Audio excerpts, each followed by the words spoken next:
કે કર્મ કર્યું એટલે ફળ તો 100% છે, પણ શું મળે, ક્યારે મળે, કેટલું મળે એમાં તારે આશા નથી રાખવાની. નથી એટલા માટે રાખવાની, તું રાખીશ તો જે કામ કરીશ એમાં ફોકસ નહીં લાગે. જે માણસ કર્મની અંદર ડૂબીને કામ કરે છે એની અંદર એક રસ ઉત્પન્ન થાય છે, જેને કહેવાય છે હાશકારાનો રસ.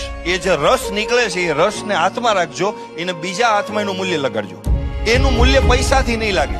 એવી રીતે ભગવાન કૃષ્ણ એમ કહે છે કે જે માણસ 100% ફોકસ સાથે કામ કરે, તો ફોકસ સાથે કામ કરવા માટે રિઝલ્ટને સેકન્ડ નંબર ઉપર રાખવાનું, કર્મને પહેલા નંબર ઉપર રાખવાનું. એ માણસને એટલી મજા આવે છે પોતાના કામની અંદર કે જે બીજું આઉટપુટ મળે છે એમાં એની લાલચ વધતી નથી. તમે અબ્રાહમ લિંકનને યાદ કરો, જીવનની અંદર 100% હારેલો વ્યક્તિ, 52 વર્ષ સુધી જીત નામનો શબ્દ જોયેલો નહીં જીવનમાં. હારવા ઉપર હાર, હાર ઉપર હાર. તમે હારો છો ને પછી જીતો છો, શું થાય છે? અને ઈ જયારે સફળતા એને પ્રાપ્ત થાય છે ત્યારે ઈ અમેરિકાના 16મા રાષ્ટ્રપતિ બને છે, લિંકન. અને રાષ્ટ્રપતિ ભવનની અંદર કોઈ એને પૂછે છે વિરોધ પક્ષ વાળા કે તમે ભલે રાષ્ટ્રપતિ બન્યા પણ તારા બાપા શું કરતા એ ભૂલી ન જતા કે તારા બાપાએ મારા બૂટ સીવ્યા હતા.